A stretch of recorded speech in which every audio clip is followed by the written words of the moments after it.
Hello students, आपका स्वागत है। पिछली क्लास में हमने वर्ग समीकरण को सॉल्व करने के लिए पूर्ण वर्ग विधि और गुणनखंड विधि ये दोनों विधियां पढ़ लिए हैं। अगर आपने वो वीडियो नहीं देखा है तो डिस्क्रिप्शन बॉक्स में उसका लिंक दिया हुआ है, आप देख सकते हैं।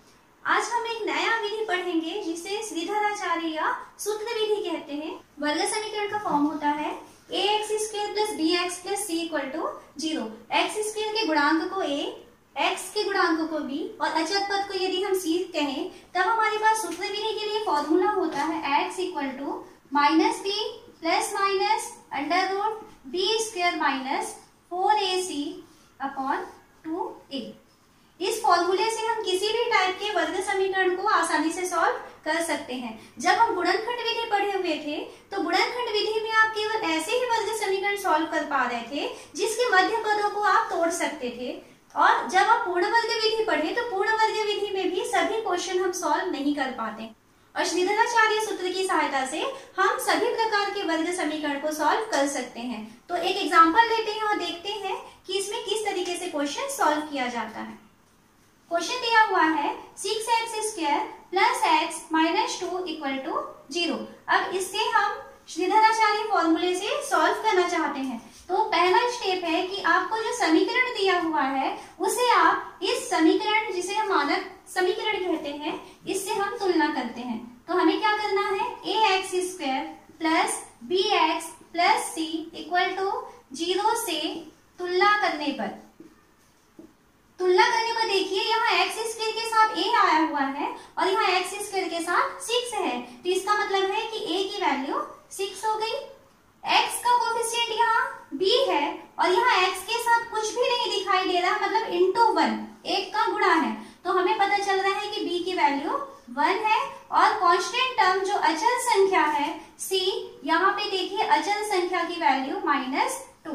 यहाँ पे आपको ध्यान रखना है कि जब भी आप a, b, c की वैल्यू लिखेंगे तो इसके चिन्हों को आपको ध्यान देना है, प्लस और माइनस। जैसे यहाँ c की वैल्यू माइनस में आया हुआ था तो आपको -2 लिखना है। उसके बाद हमें क्या करना है कि x = हमारे पास फॉर्मूला है -b ± √b² - 4ac/2a।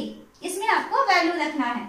x = b की वैल्यू, तो b की वैल्यू देखिए 1, तो 1 लिखे, प्लस माइनस √b², तो b की वैल्यू है 1² माइनस 4ac, तो 4 इंटू a की वैल्यू है 6 इंटू c की वैल्यू है -2, तो माइनस है तो ब्रैकेट यूज करेंगे, अपॉन 2 इंटू a की वैल्यू 2a है तो a की वैल्यू आ रहा है 6। ये वैल्यू हमको रखना है। वैल्यू रखते समय सावधानी रखना है, प्लस और माइनस का ध्यान रखेंगे। अब इसके बाद हम इसे सॉल्व करें तो x = -1 प्लस माइनस √ देखिए क्या हो रहा है, 1 का स्क्वायर मीन्स 1 माइनस ये, इसको हम गुणा करते हैं तो कितना आ रहा है 48 हो जाएगा। ये माइनस और ये माइनस, ये दोनों का गुणा हो जाएगा तो ये प्लस हो जाएगा, इस तरीके से 12। ओके, अब इसे और थोड़ा सॉल्व करें तब देखिए ये x = -1 प्लस माइनस √ यहाँ देखिए 48 और 1 हो गया 49/12। x = -1 प्लस माइनस 49 का स्क्वायर रूट चाहिए आपको, है ना, तो 7 हो जाता है ये 7/12। अब यहाँ पे दो स्थितियां हो सकती हैं, या तो हम प्लस लें या तो माइनस लें। तो आपको दो आंसर चाहिए, क्योंकि ये वर्ग समीकरण है तो x के आपको दो मान मिलने वाले हैं। तो हम एक बार प्लस का साइन लेंगे तो आपको x की एक वैल्यू निकल आएगी, और एक बार माइनस का साइन लेंगे तो x की सेकेंड वैल्यू निकल आएगी। तो हम एक बार प्लस का साइन लेते हैं तो लिखेंगे प्लस लेने पर x = हो जाएगा -1 प्लस 7/12। तो ये कितना हो जाएगा, देखिए -1 प्लस 7 मतलब 6/12, कैंसिल होगा ये 1/2। तो x की एक वैल्यू आ गई 1/2। सेकेंड टाइम में हम लेते हैं माइनस लेने पर, तो माइनस लेने पर यहाँ पे जो प्लस माइनस था उसकी जगह आपको सिर्फ माइनस को रखना है। x = -1 -7/12 -8/12। कैंसिल करें, ये 2 बार कटेगा और ये 3 बार कट जाएगा, तो x की वैल्यू हो गया है -2/3। ये x की सेकेंड वैल्यू है। तो इस तरीके से हमारे पास x की 2 वैल्यूज आ रही है, x = 1/2 और सेकेंड वैल्यू है x = -2/3।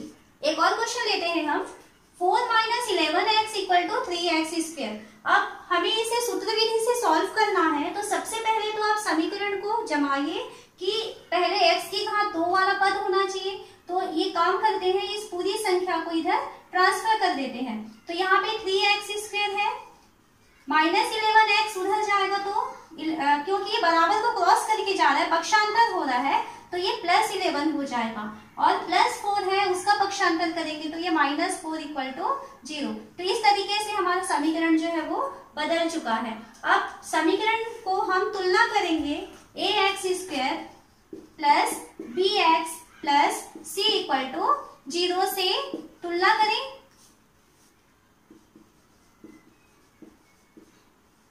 तो इससे यदि हम तुलना करते हैं तो देखिए x² के पास 3 है और यहाँ x² के पास a है, तो इसका मतलब क्या हुआ, a की वैल्यू 3 आ गई। x के साथ b है और यहाँ पे x के साथ 11 है, तो इसका मतलब है b की वैल्यू 11, और c यानी जो अचर पद है, तो c की वैल्यू यहाँ से देखिए कितना है, ये ऋण 4। तो यहाँ से तुलना करके हम a, b और c की वैल्यू को फाइंड किए।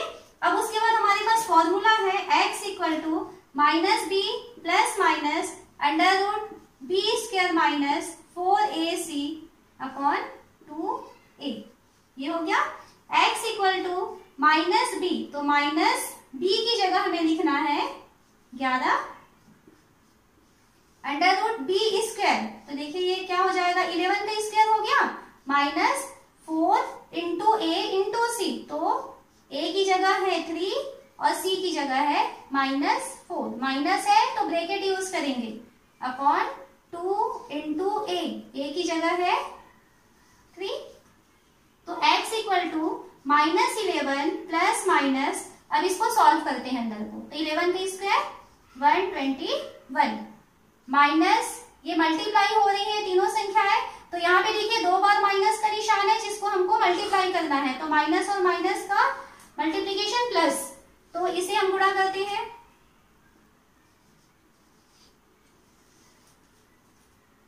तो ये हो गया 48/6। x की वैल्यू हो रही है -11 ± √121 और 48 को प्लस करते हैं तो ये हो जाएगा 169/6।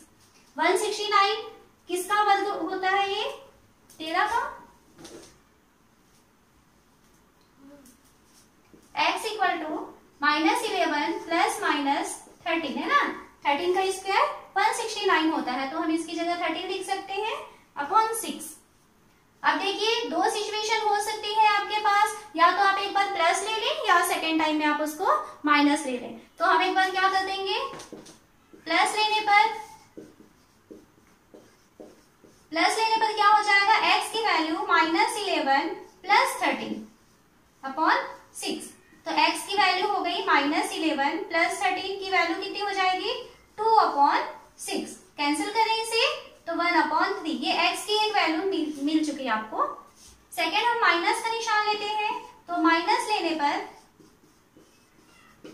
यहाँ पर माइनस वाले साइन को लेना है, तो x = -11 - 13/6। देन x की वैल्यू हो गई -24, दोनों माइनस है जुड़ जाएंगे पर चिन्ह वही रहेगा, /6। कैंसिल करें, 4 आ रहा है लेकिन -4 है, तो आपके पास x की दो वैल्यूज मिली, एक वैल्यू है 1/3 एंड सेकेंड वैल्यू है -। नेक्स्ट आता है विभेदक, जिसको कि डिस्क्रिमिनेंट कहा जाता है। उसकी वैल्यू होती है d = b² - 4ac।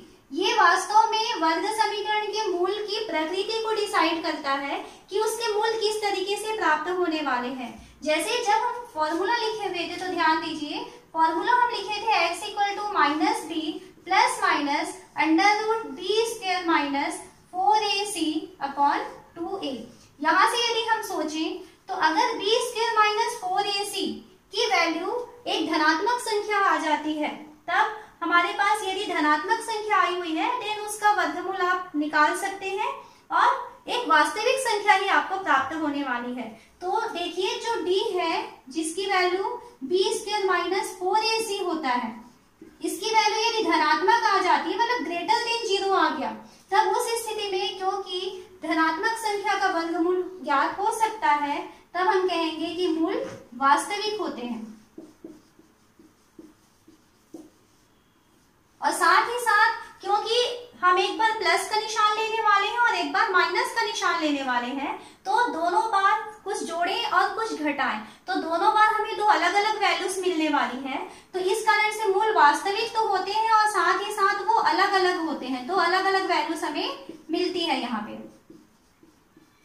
Second condition हो सकती है कि अगर d की वैल्यू 0 हो जाए, तो यहाँ पे फिर से हम फॉर्मूले में ध्यान दें कि अगर आप d की वैल्यू यानी b² माइनस 4ac की वैल्यू 0 ले लें तो 0 का स्क्वायर रूट तो 0 होता है। अब यदि ये सेकेंड यहाँ पर 0 आ गया तो आप माइनस b के साथ 0 जोड़ें या माइनस b के साथ 0 घटाएं, कोई फर्क नहीं पड़ने वाला है। तो प्लस लें चाहे माइनस लें, दोनों ही कंडीशन में आपको x की वैल्यू सेम मिलने वाली है। तब इस कंडीशन में जो मूल है वो वास्तविक तो होंगे लेकिन क्या हो जाएंगे, वो समान हो जाते हैं। क्यों? क्योंकि हम प्लस माइनस कर रहे हैं, तब यहाँ पे कोई भी चेंज नहीं हो रहा है। तो सेकेंड अगर d की वैल्यू 0 हो गई देन हमारे पास क्या होता है, मूल वास्तविक होंगे लेकिन समान हो जाते हैं। वो दोनों x की जो दो वैल्यूज आती हैं दोनों वैल्यूज इक्वल हो जाएंगी। थर्ड कंडीशन, अगर मान लीजिए b² माइनस 4ac इसकी वैल्यू निगेटिव आ जाती है, कोई ऋण वाली संख्या आ जाती है, तो सोचिए अगर मान लीजिए आपको ऐसा कहा कि आप -4 का स्क्वायर रूट निकालिए, तो हम जानते हैं कि -4 का वर्गमूल नहीं निकाल सकते। वर्गमूल यानी होता है ऐसी संख्या जिसे उसी से हम गुणा करें तो आपको -4 मिलना चाहिए। तो आप ऐसी कोई संख्या नहीं जानते जिसको जैसे आप -2 करें तो -2 को यदि -2 से मल्टीप्लाई करेंगे तो प्लस हो जाएगा, यदि +2 लें तो +2 को +2 से भी मल्टीप्लाई करें तो भी प्लस होगा। यानी ऐसी कोई दो संख्या नहीं है जिसे गुणा करके हम माइनस का निशान ला सकते हैं। तब क्या हो रहा है कि b² माइनस 4ac की वैल्यू अगर माइनस वाली कोई संख्या आ गई तब उस कंडीशन में क्योंकि हम इसका वर्गमूल नहीं निकाल सकते, ये वास्तविक नहीं होता है, तो क्या होता है जब वो वास्तविक नहीं है तो हम उसे कल्पना कर लेते हैं। मान लीजिए कि वो वास्तविक नहीं है तो काल्पनिक है, तब हम लिखेंगे कि d इज लेस देन 0, यानी अगर d ऋणात्मक है उस कंडीशन में हम कहते हैं कि मूल काल्पनिक है, क्योंकि माइनस वाली संख्या का वर्गमूल वास्तव में नहीं होता है। इस कारण से हम क्या कहेंगे कि इसके मूल काल्पनिक है। तो तीन चीजें आपको याद रखनी है, d यदि पॉजिटिव है देन मूल वास्तविक है और अलग अलग मिलेंगे। सेकेंड, यदि d की वैल्यू 0 हो जाती है तब मूल वास्तविक ही है लेकिन दोनों मूल समान हो जाते हैं। थर्ड कंडीशन, यदि d इज लेस देन 0 यानी कि d की वैल्यू ऋणात्मक आ रही है तब हम क्या कहेंगे कि मूल जो है उसके काल्पनिक है। आगे क्वेश्चन सॉल्व करते हैं। इसके क्वेश्चन दिया हुआ है, विभेदक ज्ञात कीजिए एवं मूलों की प्रकृति बताइए। x² minus 4x plus 2 equal to 0। तो सबसे पहले हमें इसे सॉल्व करना है और इसमें विभेदक निकालना है और विभेदक निकालने के बाद d की वैल्यू देख करके हमें बताना है कि उसके मूल कैसे होंगे, वास्तविक या काल्पनिक होने वाले हैं, इसके बारे में हमको बताना है। तो सबसे पहले हम क्या करें, ax² plus bx plus c equal to 0 से तुलना करते हैं। तो यहाँ यदि हम तुलना करें तो देखिए a की वैल्यू x² का कोफिशिएंट a है ना, और यहाँ पे x² के साथ कुछ भी मल्टीप्लाई नहीं है, मतलब क्या है 1 है। देन हमें मिल रहा है a की वैल्यू 1, b की वैल्यू देखिए यहाँ x के साथ -4 है, यहाँ x के साथ b है, तो b की वैल्यू है -4 और c की वैल्यू है 2। a, b और c की वैल्यू निकालिए, क्योंकि आपको विभेदक निकालना है। तो d की वैल्यू होता है b² माइनस 4ac, ये फॉर्मूला है इसका।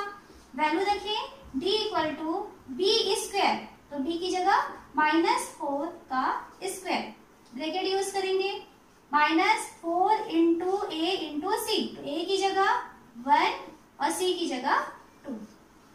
d इक्वल टू -4 का स्क्वायर, तो -4 इंटू -4 कितना हो जाएगा प्लस 16 है ना, माइनस का 2 बार मल्टीप्लीकेशन होता है तो फिर प्लस हो गया, माइनस इसका मल्टीप्लाई करते हैं तो कितना आ रहा है 8। तो डी की वैल्यू कितना मिला, 16 में 8 को घटा दिए तो डी की वैल्यू 8। अब हम देखते हैं कि ये कैसी संख्या है, धनात्मक है ऋणात्मक है ना। तो हम क्या देख रहे हैं, यहाँ पर 8 आ रहा है, तो 8 क्योंकि ये धनात्मक संख्या है मीन्स ग्रेटर देन 0 है, तो अगर ये ग्रेटर देन 0 है तो हम क्या कहेंगे कि इसके मूल वास्तविक होंगे और साथ ही साथ क्या होंगे, ये अलग अलग होंगे।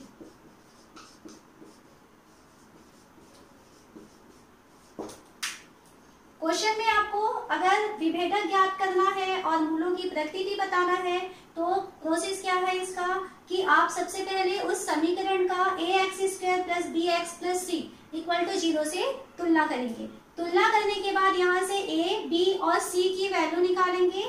वैल्यू निकालते समय आपको ध्यान रखना है इसके चिन्हों का, है ना, प्लस और माइनस को आपको ध्यान से यहाँ पर लिखना है। उसके बाद में विभेदक के लिए d equal to b² minus 4ac value रखेंगे, वैल्यू रख के उसे सॉल्व करेंगे। मान लीजिए उसका आंसर डी का अगर पॉजिटिव नंबर आता है तब हम कहेंगे कि मूल वास्तविक और अलग अलग है, और यदि मान लीजिए डी की वैल्यू यहाँ 0 मिल गया होता तब हम कहते कि मूल वास्तविक है परंतु समान है।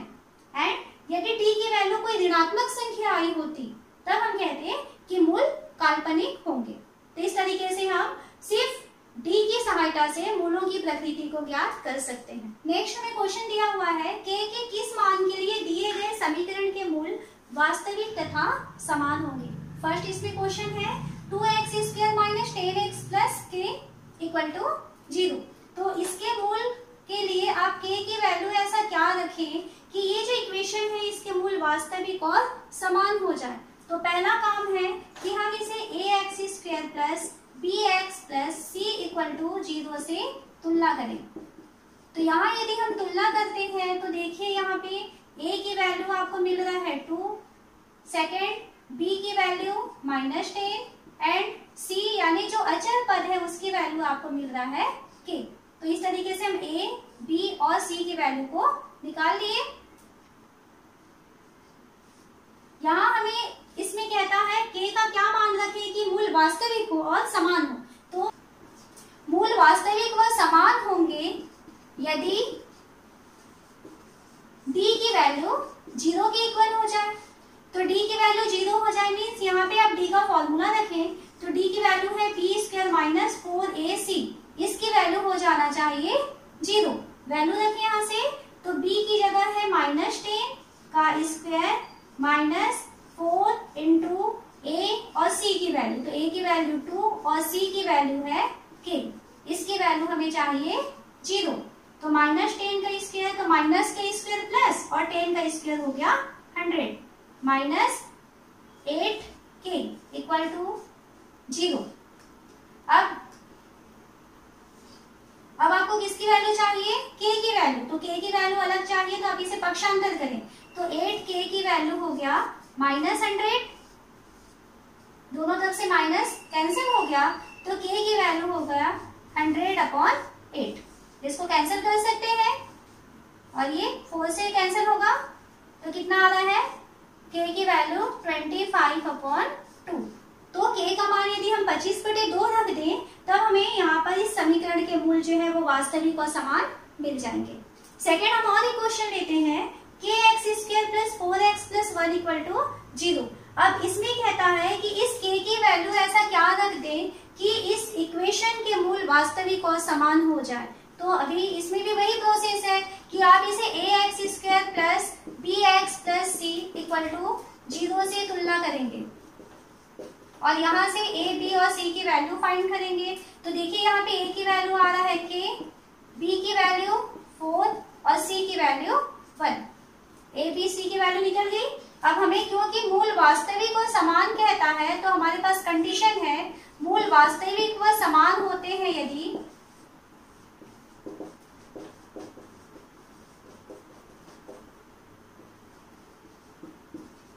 कब वास्तविक होते हैं, जब d की वैल्यू 0 के इक्वल हो जाए। तो अब d की वैल्यू रखें तो d के लिए फॉर्मूला है b² माइनस 4ac, इसकी वैल्यू 0 के इक्वल होनी चाहिए। तो वैल्यू रखते जाए तो बी स्क्वायर मीन्स 4 का स्क्वायर माइनस 4 इंटू ए सी, तो ए की वैल्यू है के और सी की वैल्यू है 1 इक्वल टू 0। 4 का square means 16 minus 4k equal to 0। आपको k की वैल्यू चाहिए तो इसे आप पक्षांतर कर देंगे, minus 4k equal to minus 16। दोनों तरफ से माइनस कैंसिल हो जाएगा, k की वैल्यू हो गया 16/4। कैंसिल करें तो ये 4 बार में कट जाएगा। तब हम क्या करेंगे कि k का मान यदि 4 रख दिया जाए इस समीकरण में, यहाँ पे यदि k की वैल्यू 4 रखेंगे तब जो इक्वेशन आपको मिलेगा उस इक्वेशन में इसके मूल जो है वो वास्तविक और समान हो जाते हैं।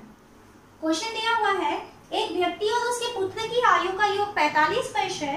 5 वर्ष पूर्व दोनों की आयु का गुणनफल उस व्यक्ति की आयु का 4 गुना था। दोनों की वर्तमान आयु ज्ञात कीजिए। तो हम यहाँ मान लेते हैं कि माना पिता की वर्तमान आयु x वर्ष है।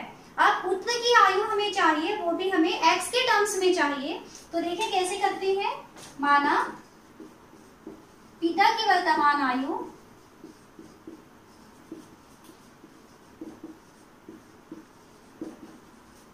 इक्वल टू x वर्ष, ये हम मान लिए। अब उसके बाद उसने कहा है कि पिता और पुत्र दोनों की आयु का योग 45 वर्ष दिया हुआ था। तो देखिए हमें दिया हुआ था कि पिता प्लस पुत्र इन दोनों की आयु का योग 45 वर्ष है। अब पिता की आयु को हमने क्या मान लिया है x, तो x प्लस पुत्र की आयु की वैल्यू हमें दे दिया है 45 वर्ष। देन हमें पता चल गया कि पुत्र की वर्तमान आयु इक्वल टू ये x उधर ट्रांसफर हो जाएगा तो 45 ऋण x वर्ष। तो इस तरीके से हम पिता की आयु और पुत्र की आयु को दोनों को ही x के पदों में लिख लेते हैं। अब उसके बाद फिर हम क्वेश्चन को ध्यान से पढ़ें तो कहता है 5 वर्ष पूर्व दोनों की आयु का गुणनफल उस व्यक्ति की आयु का 4 गुना था। तो यहाँ वो बात कर रहा है 5 वर्ष पहले के बारे में। तो हम 5 वर्ष पहले देखें कि दोनों की आयु क्या थी। तो 5 वर्ष पूर्व क्या हो जाएगा, पिता की आयु, यहाँ पर देखिए पिता की आयु अभी x वर्ष है तो 5 साल पहले उसकी आयु 5 साल कम रही होगी। तो पिता की आयु जो है वो x माइनस 5 वर्ष ये रहा होगा, 5 कम हो जाएगा। और पुत्र की जो आयु है वो अभी की आयु में से 5 वर्ष कम, यानी पुत्र की अभी आयु है 45 माइनस x है, इसमें और 5 माइनस कर दीजिए। तो देखो यहाँ से ये कितना बच जाएगा 40 माइनस x, ये पुत्र की आयु हो गई। तो 5 साल पहले पिता की आयु x ऋण 5 और पुत्र की आयु 40 ऋण x वर्ष, ये दोनों निकाल लिए। फिर कहता है 5 साल पहले दोनों की आयु का गुणनफल व्यक्ति की आयु का 4 गुना था।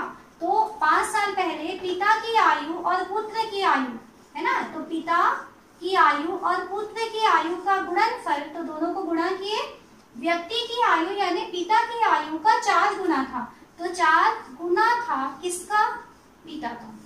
ठीक है, इस तरीके से आप एक बार इसको लिख करके देखें। अब इसमें वैल्यू रखते हैं तो पिता की आयु देखिए क्या माने हुए हैं हम x माइनस 5। ओके, और पुत्र की आयु क्या है यहाँ पे 40 माइनस x इक्वल टू यहाँ पे 4 पिता। तो पिता की आयु फिर से हम यहाँ लिखें x माइनस 5। यहाँ पे थोड़ा सावधानी से हमको ये सारी चीजें लिखना है। अब हम इसे सॉल्व करते हैं तो देखिए x का मल्टीप्लीकेशन पहले इन दोनों के साथ होने वाला है, ब्रैकेट ओपन कर रहे हैं तो क्या हो जाएगा ये 40x माइनस एक्स स्क्वायर, फिर उसके बाद माइनस 5 का भी मल्टीप्लीकेशन हो रहा है, ब्रैकेट ओपन हो रहा है तो माइनस 200 और प्लस 5x। इस तरीके से यहाँ क्वेश्चन हटा दिए इक्वल टू 4x माइनस 20। यहाँ तक सबको समझ में आ गया होगा। अब देखिए इसको हम समीकरण को कैसे जमाएंगे, सारे पदों को एक साथ हमें लिखना है। हमको ये मिल चुका है। अब देखिए हम इसे वर्ग समीकरण के फॉर्म में है ये, लेकिन हम इसके सारे पदों को एक साथ लिखना चाहते हैं। तो सबसे पहले जो बराबर के दूसरी तरफ की संख्याएं हैं उसे पक्षांतर करके हम इधर ले आते हैं और इसे सॉल्व करते हुए चलते हैं। ये पहले x की घात 2 वाले बड़ी घात को पहले लिखेंगे, फिर उसके बाद में है प्लस यहाँ पे 40x है और फिर प्लस 5x, x के पदों को लिखते हैं। यहाँ से इक्वल के बाद से 4x आ रहा है ट्रांसफर होके, तो -4x होके आ जाएगा। ओके, फिर यहाँ पे और कौन बचा है, अचर पद में बचा हुआ है -200 और बराबर के उधर से -20 इधर आ रहा है, तो वो +20 होके आएगा और इक्वल टू 0। यानी हम सेकेंड साइड से सारे पदों को इधर पक्षांतर करके ला रहे हैं और इसकी x की जो घातें हैं उसे भी हम घटते क्रम में लिखते हुए चले। ये क्या हो गया, -x²। अब देखिए इन तीनों के पास में x है, तो इसे सॉल्व करें तो 40 + 5 45 और -4, तो कितना हो गया ये +41x। इसे सॉल्व करें तो ये -200 है और ये +20 है, तो -180 = 0। यहाँ तक हमने सॉल्व कर लिया। अब यहाँ इतना करने के बाद हम इसे चाहे पूर्ण वर्ग विधि से सॉल्व कर सकते हैं या गुणनखंड मेथड से सॉल्व कर सकते हैं, या तो चाहे जो अभी हम पढ़ रहे हैं फॉर्मूला मेथड, उससे भी हम इसे सॉल्व कर सकते हैं। तो आज हम इसे फॉर्मूला मेथड से सॉल्व करते हैं। तो फॉर्मूला मेथड से सॉल्व करेंगे तो आप इसे क्या करेंगे, ax² + bx + c = 0 से तुलना करते हैं। क्या हो जाएगा, यहाँ पर a की वैल्यू मिल गया -1, b की वैल्यू 41 और c की वैल्यू हो गया -180। फॉर्मूला है x = -b ± √b² - 4ac/2a। Value रखें, x = -b, तो b की वैल्यू देखिए 41 आया है, प्लस माइनस √b² मतलब 41 का स्क्वायर -4ac, तो a की वैल्यू -1 और c की वैल्यू -180 अपॉन 2a की वैल्यू है -1। इस तरीके से हम रखते गए। x = -41 प्लस माइनस √41 का स्क्वायर ले रहा है, कितना हो जाएगा ये 1681 माइनस, देखिए माइनस माइनस माइनस 3 बार माइनस आया है, मतलब अगर ऋण का गुणा हो रहा है और वो सम संख्या आया, मतलब 2 बार या 4 बार ऐसे आता है तो वो प्लस बन जाता है। और यहाँ पे माइनस कितनी बार गुणा हो रहा है, 3 बार, तो यदि विषम बार वो गुणा होता है तब वो माइनस रहता है। या इसे ऐसे समझ सकते हैं कि ये माइनस और माइनस का मल्टीप्लीकेशन हुआ, प्लस हो गया, फिर उसके बाद फिर से माइनस के साथ मल्टीप्लाई हो रहा है, तो वापस से प्लस और माइनस का मल्टीप्लीकेशन माइनस हो गया। ठीक है, अब 180 और 1 और 4 ये तीनों को हमको मल्टीप्लाई करना है, तो ये देखिए ये क्या हो जाएगा 720 अपॉन -2। वैल्यू रखिए x = -41 प्लस माइनस, अब इसमें से हमको 720 को माइनस करना है, 961 अपॉन -2। x = -41 प्लस माइनस 961 का आपको स्क्वायर रूट चाहिए ना, वर्गमूल चाहिए आपको 961 का, तो ये हो जाता है 31 अपॉन -2। अब देखिए आपके पास दो स्थितियां हैं, या तो आप प्लस लेंगे या तो माइनस लेंगे। तो एक बार हम प्लस का साइन ले लें, तो प्लस लेने पर x की वैल्यू हो जाएगी -41, प्लस का साइन ले रहे हैं तो +31 अपॉन -2, तो x की वैल्यू हो रही है अब -41 और +31, तो कितना हो जाएगा ये -10 अपॉन 2, यानी कितना आ गया ये -5। ओके, ये x की वैल्यू आ चुकी है। सेकेंड बार में हम ले सकते हैं कि हम यहाँ पर माइनस का साइन ले लें, तो माइनस लेने पर x की वैल्यू हो जाएगी -41 -31 अपॉन -2, ये दोनों माइनस में है, जुड़ जाएंगे, तो ये हो जाएगा -72 अपॉन -2। कैंसिल करें तो ये आ रहा है 36, तो x की वैल्यू आ रही है 36। अब यहाँ पे देखिए x की दो वैल्यूज आ रही है, एक तो -5 आ रहा है और एक आ रहा है +36। x हमने किसे माना था, पिता की आयु, और हम जानते हैं कि किसी की आयु जो है वो ऋणात्मक नहीं हो सकती, तो यहाँ हम लिखेंगे क्योंकि आयु ऋणात्मक नहीं होती है इसलिए x बराबर -5 अग्राह्य है, उसे हम यहाँ पे एक्सेप्ट नहीं कर सकते। तो अब x की वैल्यू क्या बच गई है 36, x यानी पिता की आयु। तो अतः पिता की आयु 36 वर्ष और पुत्र की आयु हमने माना था 45 ऋण x, तो 45 ऋण 36 यानी कि 9 वर्ष। तो हम यहाँ पे आंसर दे सकते हैं कि पिता की आयु बराबर 36 वर्ष और पुत्र की आयु बराबर 45 में 36 माइनस करेंगे तो 9 वर्ष। तो इस तरीके से आपको इक्वेशन बनने के बाद, जैसे यहाँ पे हमने ये इक्वेशन बना लिया, तो इक्वेशन बनाने के बाद में आपकी चॉइस है कि आप इसे गुणनखंड विधि, पूर्ण वर्ग विधि या फॉर्मूला मेथड, तीनों में से किसी से भी सॉल्व कर सकते हैं। लेकिन फॉर्मूला मेथड से यदि आप सॉल्व करेंगे तो सभी टाइप के क्वेश्चन सॉल्व हो सकते हैं। गुणनखंड विधि से जो वर्गमूल टाइप के जो आएंगे उस टाइप के क्वेश्चन जो है सॉल्व नहीं हो पाते। तो इसलिए आप कोशिश करें कि ज्यादा से ज्यादा जो क्वेश्चन है आप फॉर्मूला मेथड से ही प्रैक्टिस करेंगे। अगला हम क्वेश्चन लेते हैं √7 + √7 + √7। इस तरीके से ये प्रोसेस अनंत तक चलता है, तो इसकी वैल्यू क्या होगा बताइए। तो इस टाइप के क्वेश्चन के लिए, क्योंकि ये अनंत तक चल रहा है, तो हम मान लेते हैं कि माना √7 + 7 + 7 इसकी वैल्यू को हम x मान लेते हैं। तो अगर हम इसकी वैल्यू को x मान रहे हैं तो देखिए x की वैल्यू हमने माना है क्या 7 + √7 इस तरीके से हम माने हैं और ये अनंत तक चल रहा है, तो हम इसे लिख सकते हैं 7 क्योंकि ये अनंत तक चल रहा है, तो अनंत से यदि हम एक वैल्यू हटा लें तो भी उसके मान में कोई फर्क नहीं पड़ेगा। तो यहाँ से इस 7 को यदि हम हटा लें तब भी ये जो प्रोसेस है ये कहाँ तक है, वो अनंत तक चल रहा है। तो हम इसको क्या लिख सकते हैं x, क्योंकि इसकी वैल्यू हमने x माना हुआ है। तब देखिए इसकी वैल्यू इस तरीके से चेंज हो चुका है। अब हम क्या करें, क्योंकि यहाँ पे वर्गमूल आया हुआ है, तब हम क्या इसको दोनों पक्षों में वर्ग कर देते हैं। तो हमें यहाँ लिखना है दोनों पक्षों में वर्ग करने पर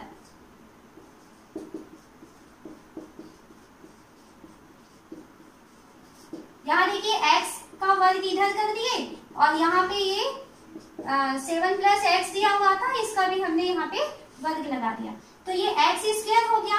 अब देखिए ये वर्गमूल का निशान है और ये वर्ग का निशान है, तो वर्गमूल और वर्ग ये दोनों आपस में कैंसिल हो जाएंगे। तब यहाँ पे आपको बच गया है 7 + x।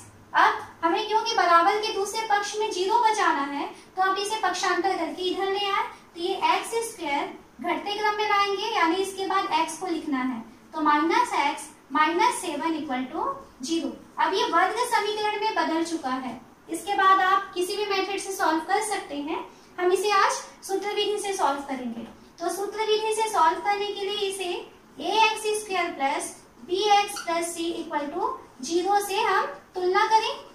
तो इससे यदि हम तुलना करते हैं तो देखिए a की वैल्यू आ रहा है 1, क्योंकि इसके साथ कुछ भी गुणा नहीं है, मतलब 1 है।